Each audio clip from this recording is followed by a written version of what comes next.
সভা ভৱনত এখন সাধাৰণ সভাৰ আয়োজন কৰিছিল।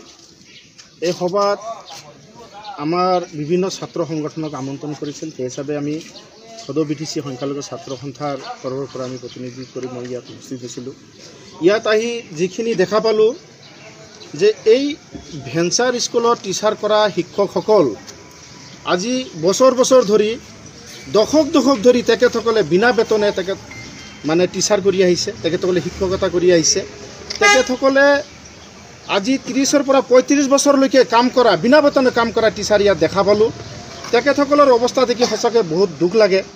আমি ABMCয়ে অসম চৰকাৰ তথা BTC চৰকাৰৰ ওচৰত মানে এইটোৱে আহ্বান জনাব বিচাৰিছোঁ যে এইসকলৰ দ্বাৰাই শিক্ষাদান কৰি পেলাই কিছুমান ছাত্ৰ ছাত্ৰী ইতিমধ্যেই তেখেতসকলৰ চাকৰি নিয়মীয়াকৰণ হৈ গৈছে। কিছুমান ছাত্ৰ ছাত্ৰী ইতিমধ্যে ভাল চাকৰি পাই গৈছে, কিন্তু তেখেতসকলৰ চাকৰি আজিলৈকে নিয়মীকৰণ নহ'ল। তো এই ক্ষেত্ৰত অসম চৰকাৰৰ যিটো ভেকভাওনা, অসমত সময়ে সময়ে কংগ্ৰেছৰ চৰকাৰ থাকি গ'ল, BJPৰ চৰকাৰ আহিল, BTCতো তেনেকুৱা BPFৰ চৰকাৰ আছিল, আজি UPPLৰ চৰকাৰ।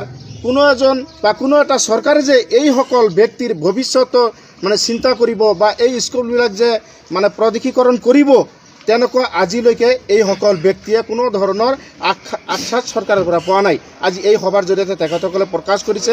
গতিকে আমি ABMCৰ ফালৰ পৰা অসম চৰকাৰ তথা BTC চৰকাৰক স্পষ্টকৈ ক'ব বিচাৰিছোঁ, ইয়াত BTC অঞ্চলত 1206খন অপ্ৰতিষ্ঠিত স্কুল আছে। এই স্কুলকেইখন অতি সোনকালে BTC বা BTR যিখন চুক্তি হ'ল, BTR চুক্তিৰ 6.3 দফাত উল্লেখ আছে যে ইয়াত থকা ভেঞ্চাৰ স্কুলবিলাক অতি সোনকালে তেখেতসকলে কিবা কৰিব, প্ৰাধিকৰণ কৰিব।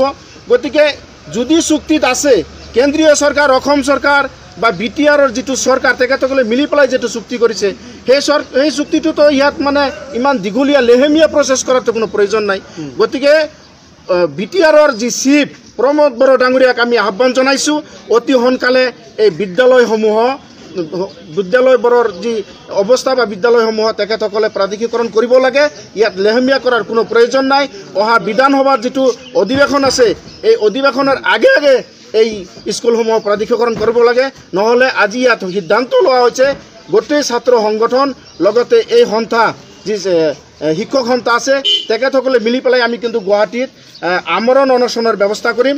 গতিকে আজিৰ এই সভাৰ জৰিয়তে আমি আহি পেলাই যিখিনি গম পালোঁ, 35 বছৰলৈকে কাম কৰা এনেকুৱা টিচাৰো ইয়াত উপস্থিত আছে। তেখেতসকলে বিনা বেতনে 1 টকা আজিলৈকে পোৱা নাই, এনেকুৱা ব্যক্তি ইয়াত মানে টিচাৰ কৰি আছে। গতিকে সঁচাকৈয়ে চৰকাৰৰ যদি দায়িত্ব বুলি ভাবিছে, তেনেহ'লে তেখেতসকলৰ এই যে মানে টিচাৰ আছে তেখেতসকলৰ মানে ভৱিষ্যতৰ পিনে চাই পেলাই স্কুলবিলাক অতি সোনকালে প্ৰাধিকৰণৰ ব্যৱস্থা কৰাৰ কাৰণে অসম চৰকাৰ আৰু BTR অঞ্চলত থকা যিসমূহ অপ্ৰাদেশিকৃত বিদ্যালয় আছে, এইসমূহ বিদ্যালয় যাতে অতি সোনকালে তেওঁলোকে প্ৰাদেশীকৰণ কৰে, আমি অসম চৰকাৰৰ আহ্বান জনাইছোঁ। অসম চৰকাৰৰ মাননীয় মুখ্যমন্ত্ৰী মহোদয়ে হঠাৎ কিবা সিদ্ধান্ত ল'ব আৰু আমি BTAD-বাসী ৰাইজ জনগণ আমি মানি ল'ম, সেইটো হ'ব নোৱাৰে। শিক্ষামন্ত্ৰীয়ে কেনেকৈ ঘোষণা কৰিব পাৰে যে বিদ্যালয়সমূহ প্ৰাদেশীকৰণ নহ'ব? তেওঁলোকে ৰাইজৰ মতামত গ্ৰহণ কৰক, ৰাইজৰ মতামত গ্ৰহণ কৰাৰ পিছত তেওঁলোকে সিদ্ধান্ত লওক। কাৰণ বিদ্যালয়সমূহ গঢ় দিছিল ৰাইজে, আৰু ৰাইজৰ কোনো ধৰণৰ সিদ্ধান্ত নলোৱাকৈ তেওঁলোকে যিকোনো সিদ্ধান্ত ল'ব আৰু তাক আমি মানি ল'ম, এইটো কেতিয়াও হ'ব নোৱাৰে। বিশেষকৈ শিক্ষামন্ত্ৰী ডাঙৰীয়াই যি কথা কৈছে সেই কথাক আমি গৰিহণা দিছোঁ।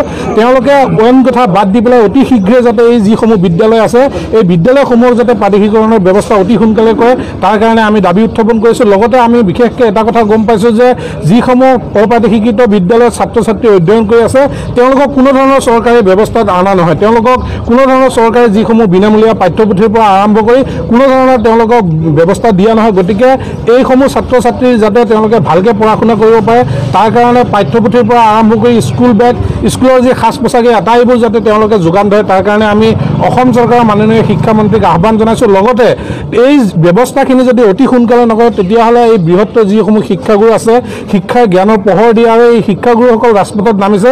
আৰু কেৱল শিক্ষাগুৰুসকলে নহয়, সমগ্ৰ BTR অঞ্চলৰ ৰাইজ কিন্তু এই আন্দোলনত অংশগ্ৰহণ কৰিব। আগন্তুক আহি থকা দিনবোৰত তেওঁলোকে যদি এই বিদ্যালয়সমূহ প্ৰাদেশীকৰণৰ কথা চিন্তা নকৰে, তেতিয়াহ'লে বিভিন্ন দল সংগঠন আজি ঐক্যবদ্ধ হৈছে, আৰু এই ঐক্যবদ্ধ সংগ্ৰাম কেৱল BTR অঞ্চলতে নহয়, সমগ্ৰ অসমত এই আন্দোলনে কিন্তু ব্যাপক গণ আন্দোলন হিচাপে গঢ় দিব।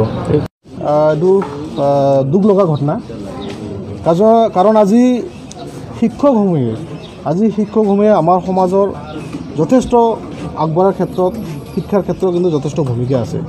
আজি শিক্ষকসকলে যদি আন্দোলন কৰিব লগা হয় সেইটো ক'বলৈ গ'লে এটা দুখজনক কথা। আৰু আমি সদৌ গুজৰাট জনমুক্তি ছাত্ৰ সন্থাই অসম চৰকাৰ তথা BTR চৰকাৰক আমি আহ্বান কৰিম যে আপোনালোকে অতি সোনকালে যি ভেঞ্চাৰ স্কুলৰ যি সমস্যা আছে, যি স্বদেশীকৰণৰ যি মানে কাৰ্যকাৰী কৰিব লাগে অতি সোনকালে যাতে কৰে আৰু পুনৰাই যাতে ইয়াত আন্দোলনত নামিব লগা নহয়। আৰু যথেষ্ট অসম চৰকাৰে ইচ্ছা কৰিলে যিকোনো কাৰ্যপন্থা হাতত লৈ এইখিনি কৰিব পাৰে। আৰু বিশেষকৈ আমাৰ BTR চৰকাৰৰ যি আমাৰ চিফ প্ৰমোদ বড়ো ডাঙৰীয়াই কিন্তু নিজেই কিন্তু গোটেইখিনি কিন্তু মানে জ্ঞাত। আজি জ্ঞাত থকাৰ সত্ত্বেও কিন্তু আজি ধৰক কোনো ধৰণৰ আমি কিন্তু বাস্তৱত আমি কিন্তু কাৰ্যকৰী দেখা নাই।